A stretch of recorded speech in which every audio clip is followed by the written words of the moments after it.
اس نئی امت پہ ذمہ داری ڈالی جا رہی ہے نا، وہ اس کی طاقت سے زیادہ نہیں ہے. طاقت اللہ نے اس امت کے لیے رکھی ہے، پھر اس کو ذمہ داری دی ہے. اس میں ہر شخص کی جزا اور سزا بتایا گیا اس کے اپنے ایمان اور عمل کے لحاظ سے ہوگی. کسی ایسی چیز کے بارے میں اس سے نہیں پوچھا جائے گا جو اس کے اختیار میں تھی ہی نہیں. نہ کسی کا ایمان و عمل دوسرے کے لیے نفع یا نقصان کا باعث بنے گا. یہ جو لفظ ہے نا، لہا ما کسبت و علیہا مکتسبت، یہ ایسے ہے جیسے جو بوئے گا وہی کاٹے گا، جو کرے گا وہی بھرے گا. یہ مراد ہے اس سے. جس نے جو کیا ہے وہ اس کا اپنا ہی ذمہ ہے، اس نے خود جواب دینا اس کے بارے میں. جتنی اس کی کوشش ہوگی، جو اس کی نیت ہوگی، اس کو اتنا ہی حصہ ملے گا. یہاں پہ ہے نا، لا تزر وازرۃ وزر اخری، کوئی کسی دوسرے کا بوجھ نہیں اٹھائے گا. ہر ایک نے اپنا اپنا بوجھ اٹھانا ہے. کلیئر ہو گئی یہ بات کہ ہر ایک کو وہی ملے گا جو اس نے کمایا، یعنی نیکیوں کا اجر. وعلیہا مکتسبت، اور وہی بھرے گا جہنم میں جا کے جو اس نے کیا ہوگا. کوئی کسی کا وہاں پر حصہ نہیں بانٹے گا. ہاں یہ ہوتا ہے کہ جب ہم نیکیوں کی بنیاد رکھتے ہیں، لوگوں کو بلاتے ہیں، دعوت دیتے ہیں، تعاونوا علی البر والتقوی کی وجہ سے وہ نیکیاں ہمارے لیے صدقہ جاریہ بنتی ہیں، دوسروں کی نیکیاں بھی ہمارے اکاؤنٹ میں آ رہی ہوتی ہیں. اور جب ہم بری باتیں ولا تعاونوا بالاثم والعدوان کے جو برائی ہے اس کام میں ایک دوسرے سے تعاون نہ کرو، تو اسم اور عدوان کے کام ہے، غلط کام ہے، اگر وہ ہماری وجہ سے آگے جا رہے ہیں تو ظاہری بات ہے کہ وہ پھر اس بندے نے جو کیا اس کو ملنا ہے، اس کا بھی اس کو سزا بھگتنی. جیسے کہتے ہیں نا، پہلا قتل قابیل نے کیا، تو اب قیامت تک جتنے قتل ہوں گے وہ سب اس کے کھاتے میں جائیں گے، کیونکہ اس نے غلط کام کی ابتدا کی ہے. وہ اپنی جگہ پہ ہے. یہاں جو رول بتایا جا رہا ہے وہ یہ ہے کہ ہم ایسا نہیں ہو سکتا کہ دنیا میں تو ہم اپنی جگہ کسی کو قربانی کا بکرا بنا دیتے ہیں نا، کہ تو آگے پیش ہو جا، خود سائڈ پہ ہو گئے، اس کو آگے کر دیا، الزام دوسرے پہ لگا دیا، یا کسی کام کو جو ہم نے کیا ہی نہیں پورا کریڈٹ ہم نے لے لیا. کہا کہ نہیں، ایسا نہیں ہے، جو کرے گا وہی بھرے گا. پھر کیا ہے جی؟ ربنا لا تؤاخذنا ان نسینا او اخطأنا. یہ ہے کتنی خوبصورت دعا. اہل ایمان کیا کہتے ہیں؟ اے ہمارے رب، ہم بھول جائیں یا غلطی کر جائیں تو تو ہماری گرفت نہ کرنا. ان نسینا، نسیان بلا ارادہ غلطی. حافظے کا کمزور ہونا، میموری جاری ہوتی ہے نا ایج کے ساتھ ساتھ، بعض دفعہ چیز یاد ہی نہیں رہی، غلطی ہو گئی. بھول چوک، نسیان میں کیا آ جاتی ہے؟ بھول چوک، بلا ارادہ غلطی، حافظے کی کمزوری، غفلت بھی ہم لا سکتے ہیں اس کے اندر، نسیان کے اندر. یہ بھول چوک اگرچہ معاف ہے، ان نسینا و اخطانا، معاف ہے نا بھول چوک یا غلطی، لیکن اہل ایمان اس غلطی پہ بھی اللہ سے دعا کرتے ہیں کہ اللہ تعالی تو ہمیں معاف کر دینا، تو ہماری پکڑ نہ کرنا. یعنی ویسے تو معاف ہے، لیکن اس غلطی پہ بھی معافی مانگنی ہے جو انجانے میں ہوئی ہے، بغیر ارادے کے ہوئی ہے، ہو گئی بس 1% بھی کہیں نہ نیت تھی، نہ سوچ تھی، نہ ارادہ تھا. اللہ تو بخش دے، تو ہمیں معاف کر دے. اور یہ کیوں مانگی جا رہی ہے دعا؟ اس لیے کہ اللہ مزید رحمت نازل فرمائے، اللہ راضی ہو، کیونکہ اللہ کو پسند ہے نا، یحب التوابین، اللہ کو توبہ کرنے والے پسند ہیں. تو بندہ توبہ کرنے کا بہانہ ڈھونڈے. کب کوئی بات دماغ میں آئی، جانے بوجھے کی ہوئی غلطی، ارادتاً کی ہوئی غلطی سامنے آئی، یا بلا ارادہ کی ہوئی غلطی سامنے ہوئی، اللہ تو بخش دے، تو معاف کر دے، تو رحم کر دے، تو فضل کر دے. اور اخطانا، ارادہ کر کے غلطی کی، خطا کی، اللہ تو ہمیں معاف فرما، ہماری پکڑ نہ فرمانا۔ پھر کیا کہتے ہیں؟ ربنا ولا تحمل علینا اسرا کما حملتہ علی الذین من قبلنا، اے ہمارے رب ہم پر کوئی ایسا بوجھ بھی نہ ڈال جو تو نے ہم سے پہلے لوگوں پر ڈالا تھا۔ اب یہاں پہ کیا بتایا جا رہا ہے کہ ایسا کوئی بوجھ نہ ڈال ہے اللہ تو ہم پہ۔ کون سا بوجھ ہے جس کی یہاں پہ بات کی جا رہی ہے؟ ہم سے پہلے والوں پہ تو ڈال چکا۔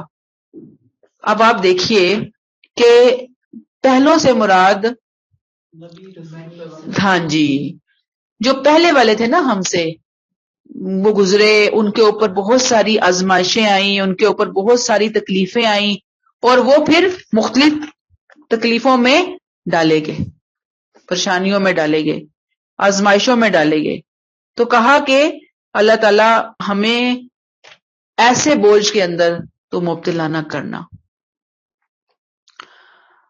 کیا کہا ہم نے؟ ربنا ولا تحمل علینا اسرن، یہاں پہ خاص طور پہ بنی اسرائیل بھی مراد ہے۔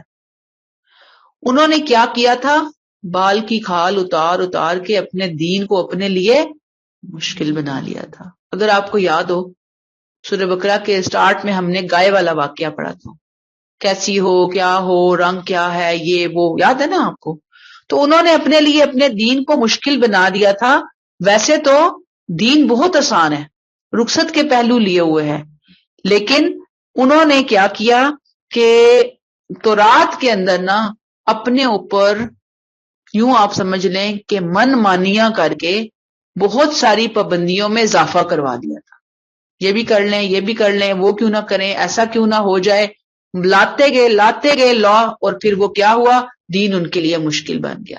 تو اے اللہ تعالیٰ ہم پہ ایسی کوئی مشکل نہ ڈالنا، ایسا بوجھ نہ ڈالنا جو تو نے ہم سے پہلے والوں پر ڈالا تھا۔ ربنا ولا تحملنا ما لا طاقت لنا به، اے ہمارے رب ہم پر کوئی ایسا بوجھ بھی نہ ڈال جسے ہم اٹھا نہیں سکتے۔ یہ کیا ہے جی؟ یہ استطاعت سے باہر ان آزمائشوں سے محفوظ رہنے کی درخواست ہے اللہ سے۔ ربنا ولا تحملنا ما لا طاقت، اے اللہ جس چیز کی ہم میں طاقت ہی نہیں ہے، ایسی ذمہ داری نہ ہم پہ ڈالنا، ایسا بوجھ نہ ہم پہ ڈالنا۔ یہاں خاص طور پر اگر پیچھے سے ہم اس کو جوڑیں ان آیات کو، تو بنی اسماعیل کو اب جس مقام پہ اللہ کھڑا کر رہے ہیں نا بنی اسماعیل کو، بنی اسرائیل سے لے کر بنی اسماعیل نے کیا کرنا ہے؟ اب پوری دنیا تک توحید کا پیغام پہنچانا ہے، ان کو چنا گیا۔ اب بنی اسماعیل یہاں پہ کھڑے ہو کر، امت مسلمہ یہاں کھڑے ہو کر اللہ سے دعا کی درخواست کر رہی ہے کہ اللہ تعالیٰ آگے جو بھی آزمائشیں آنے والی ہیں، ایسی کوئی آزمائش تو ہم پہ نہ ڈالنا جو ہمیں تیری فرما برداری وفاداری میں ناکام کر دے۔ بات سمجھ میں آئی ہے؟ اس لیے کہ جو امتحان ہے نا، یاد رکھ لیجئے، اپنے دماغوں کو کلیئر کر لیجئے، یہ نکال دیں کہ ہائے یہ فلاں آزمائش نہ آئے، فلاں تکلیف نہ آئے، فلاں غم نہ آئے، فلاں دکھ نہ آئے، فلاں کمی، فلاں محرومی نہ آئے، یہ کیوں آئی؟ یہ دونوں جملے نکال دیں۔ یہ ہمارے دنیا کے اندر رہتے ہوئے اہل ایمان اور اللہ کو نہ ماننے والے سب کی زندگی کا ایک لازمی حصہ ہے۔ ٹیسٹ ہوتا ہے، ٹیسٹ ہوگا، اس کے بغیر ہم اگلی کلاس میں جیسے بچہ پروموٹ نہیں ہو سکتا نا امتحان دیے بغیر، ہم اللہ کا قرب جنت نہیں پا سکتے۔ ہمیں ٹیسٹ میں بیٹھنا ہے، ہم نے دینا ہے، نجات ممکن ہی نہیں ہے۔ اللہ تعالیٰ اس ٹیسٹ کے ذریعے کھرے کھوٹے کے اندر فرق کرتے ہیں، اپنے پرائے کو جانچتے ہیں اس ٹیسٹ کے ذریعے۔ پھر بندوں کو جب چیلنجز آتے ہیں اس طرح کے ٹیسٹ کے اندر، ان کی اپنی صلاحیتیں نکھر کر سامنے آتی ہیں۔ ٹیسٹ تو بہت ضروری ہوتا ہے۔ اگر سب کو سب کچھ مل جائے تو مجھے بتائیں ٹیسٹ کس کا رہ گیا؟ اللہ تعالیٰ کچھ جگہوں کے اوپر سٹاپ لگا دیتے ہیں، یہ نہیں ملنی ابھی اس کو، باقی دے رہا ہوں ادھر ادھر سے چیزیں، یہ نہیں ملنا، وہ بھی نہیں ملنا، وہ بھی نہیں ملنا۔ ایک بندے کی زندگی میں 10 محرومیاں رہنی ہیں، ایک بندے کی زندگی میں 20 رہنی ہیں، ایک بندے کی زندگی میں 30 رہنی ہے۔ حالانکہ ہوتی نہیں ہے اتنی الحمدللہ، 2-4 ہی ہوتی ہیں، وہی ہمیں دماغ پھیر کے رکھ دیتی ہیں، زیادہ ہوں تو پتہ نہیں کیا ہو جائے. تو جو وہ تھوڑی بھی ہوتی ہے نا، وہ ہماری دنیا کے اندر آنے کا اللہ کی اسکیم کا ایک لازمی حصہ ہے، وہ تو ہے ہی ہے. ٹھیک ہے، وہ آئے گا، اس سے گزرنا ہوگا. لیکن بندے کو بار بار یہ دعا کرنا ہے اپنے رب کے سامنے کہ اے اللہ ہم بڑے کمزور ہیں، اے اللہ ہم بہت چھوٹے لوگ ہیں، چھوٹے دل کے لوگ ہیں، چھوٹے ذہن چھوٹے دماغ کے لوگ ہیں. اے اللہ ہم بڑے کمزور ہیں، ہم بڑے ناتواں ہیں. اے اللہ تو ہم پہ ایسی کوئی آزمائش نہ ڈالنا. ربنا ولا تحملنا ما لا طاقت لنا به، جس کو اٹھانے کی ہم میں حیثیت نہ ہو، ہم میں طاقت نہ ہو. ایسا نہ ہو کہ ہم فیل ہو جائیں، ایسا نہ ہو کہ ہم تیری ناراضگی لے بیٹھیں. اللہ ایسی آزمائش نہ ڈالنا. وہ آزمائش میں نے آپ کو بتا دیا کہ سب سے پہلے بنی اسماعیل کہ جو دین کی دعوت پیش کرنے کے وقت اس کو فیس کرنی تھی آگے چل کر، پہلے ہی بتا دیا کہ اللہ سے دعا مانگ لے. اور مجھے اور آپ کو دین پر چلتے ہوئے اب دنیا کے اندر جن امتحانوں سے قیامت تک گزرنا ہے، میرے اور آپ کے لیے بھی یہ دعا کہ اللہ تعالیٰ ہمارے جو امتحان ہیں دنیا کے، جو کہ آنے ہی آنے ہیں، اللہ تو ان کو تھوڑا آسان کر دینا. اللہ ہم اس قابل نہیں ہیں. ہماری حالت تو یہ ہے کہ کوئی امتحان ہم پہ آیا اور ادھر ہم ایمان سے رسی چھڑا کر دوڑے، ادھر شیطان نے ہمیں قابو کیا اس امتحان کی وجہ سے. اللہ تو ہمیں بچا لینا، تو اپنی رحمت کا سایہ ہم پہ ڈال دینا. اب دیکھیں نا کیسی کیسی آزمائشیں ہوتی ہیں لوگوں کی. ابھی میرے وہ جاننے والے ہیں، جاننے والی ہیں دین کی بہت ماشاءاللہ، وہ خدمت کاری، پوری فیملی ماشاءاللہ بہت اچھی قرآن سے جڑی ہوئی فیملی. اور ایک ان کے ہسبینڈ کی ڈیتھ ہوئی ہے، 36 ایئر اولڈ بندہ، اور 2 مہینے کے اندر اندر طبیعت خراب ہوئی ہے. اینڈ تک ڈاکٹروں کو سمجھ کوئی نہیں آیا کہ کیا ہوا تھا. آرمی میں تھے، اچھے خاصے آفیسر، دین کی بڑی خدمت ہو رہی تھی. چھوٹے چھوٹے بچے، ایک 11-12 سال کا بیٹا ہے، پھر اس سے چھوٹا اور اس کا چھوٹا بچہ. اور مطلب دیکھیں ایسے بندے چلے گئے. تو آزمائشیں تو ہیں نا بندوں کی زندگی کے اندر. ہم یہ نہیں کہہ سکتے کہ کیوں، کس لیے. اللہ کا حکم. اللہ اپنی رضا کے ساتھ راضی رہنے کی توفیق عطا فرمائے. تو مراد یہ ہے کہ اللہ تعالیٰ ہم بڑی کمزور ہیں، ہمیں ایسی آزمائشوں میں نہ ڈالنا، ہمیں ایسی تکلیفوں میں نہ ڈالنا. ابھی میری ایک اور بہت اچھی جاننے والی ہیں، ان کا انتقال ہوا، آج بھی وہیں جنازے سے میں آئی ہوں کہ 3 مہینے وہ کومے میں رہی ہیں. آپ سوچے، صرف آنکھیں کھولتی تھی بس بند، اور منہ سے کوئی بات نہیں. کچھ پتہ نہیں کیا بیت رہی ہے ان کے اوپر، کیا ہو رہا ہے، کچھ ایکسپلین کر ہی نہیں پائی. بندہ گھبراتا ہے کہ اللہ ایسی کوئی آزمائش، ایسی کوئی تکلیف ہم اس قابل نہیں ہیں. دوسروں کی تکلیفوں کو دیکھ کر انسان کہتا ہے اللہ میری تو کوئی تکلیف ہی نہیں ہے، میری تو کوئی پریشانی ہی نہیں ہے. تو یہ دعا ہمیں تمیز سکھاتی ہے، طریقہ سکھاتی ہے. ایسے اللہ سے مانگو. اللہ نے خود کہا مجھ سے مانگو، اللہ عطا کرے ہمیں. اللہ ہم سب کو، ہمارے نیئرسٹ ڈیئرسٹ سب کو اللہ معذوری محتاجگی سے بچائیں. بہت سخت آزمائش ہے، بہت سخت آزمائش. پھر کیا ہے جی آگے، جو لوگ اپنے اوپر بہت اعتماد کرتے ہیں نا، وہ اس طرح کے امتحانوں میں پھر ناکام ہی ہوتے ہیں. اللہ کی رحمت سے امید بس انسان رکھے. کیا ہے؟ واعف عنا، اے اللہ تو ہم سے درگزر کر لے.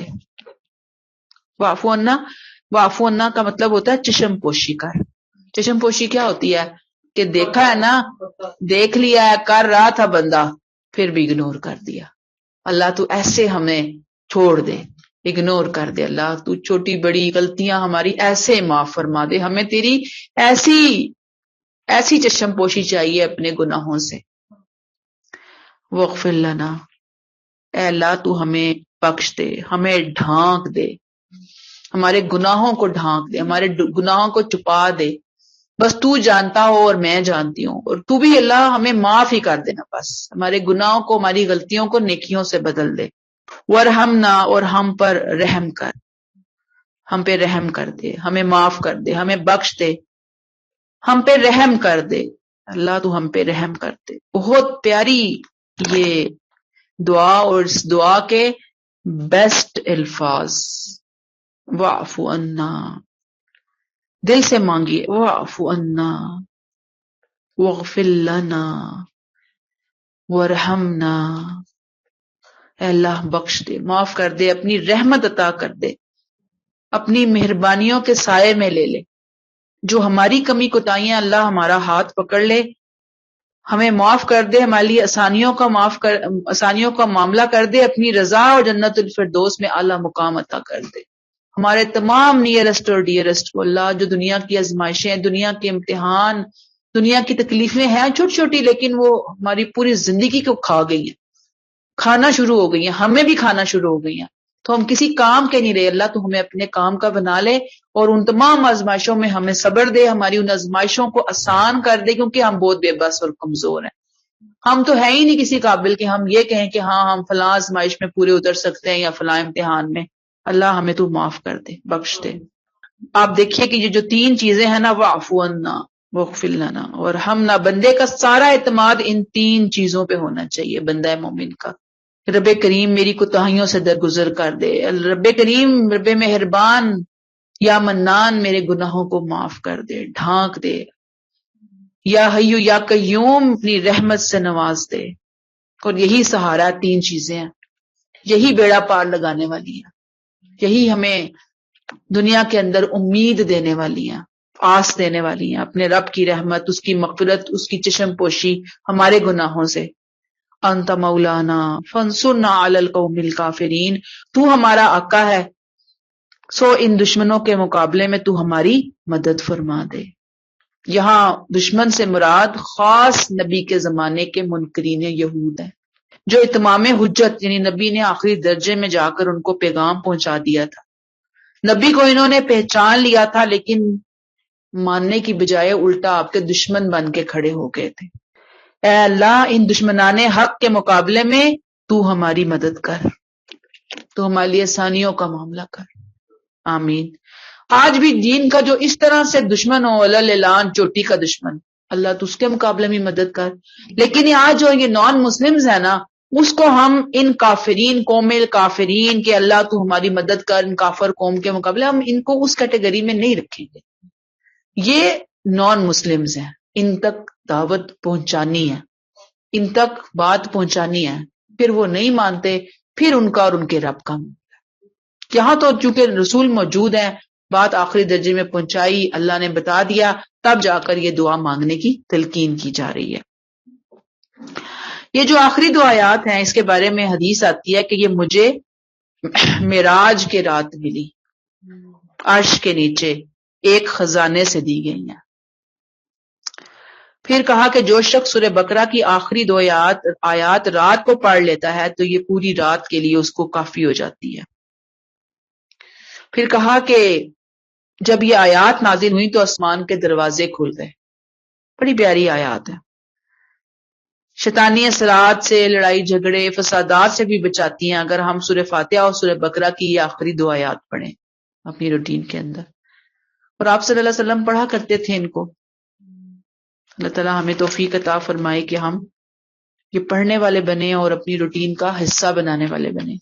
زیادہ نہ صحیح تو کم از کم یہ دعا جو ہے نا، ربنا لا تؤاخذنا ان نسینا واخطانا، اس کو تو ضرور یاد کر لیا جائے، اور جب جب دعا کا ٹائم ہو، اور خاص طور پہ اسپیشل دعا کا، تو اس کو اپنی روٹین کے اندر انسان شامل کر لے۔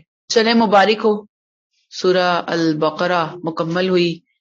ایک صحابی کہتے ہیں کہ 8 سال لگے انہیں سورہ البقرہ پڑھنے میں، تو وہ کیا کر رہے تھے، معنی بھی جانتے تھے، عربی بھی آتی تھی، اصل میں وہ اپنے عمل کا حصہ بنا رہے تھے اس سورہ کو۔ تو قرآن آیا ہی اس لیے ہے کہ ہم اس کو اپنے عمل کا حصہ بنائیں، اس کے لیے ہم بار بار سنیں، بار بار پڑھیں اور خود کو فوکس کریں۔ یہ نہیں کہ چھلانگ لگائی تو ادھر، تو چھلانگ لگائی تو ادھر، تو چھلانگ لگائی ادھر، ایک ہی جگہ ٹک کے ایک دفعہ ہم فوکس کریں کہ میرا رب مجھ سے چاہتا کیا ہے، مجھے کرنا کیا ہے، مجھے اپنے عمل کا حصہ کس چیز کو بنانا ہے، کس چیز کو مجھے اختیار کرنا ہے۔ ٹھیک ہے، سبحانک اللہم و بحمدک، نشہد ان لا الہ الا انت، نستغفرک و نتوب الیک۔ السلام علیکم ورحمۃ اللہ وبرکاتہ۔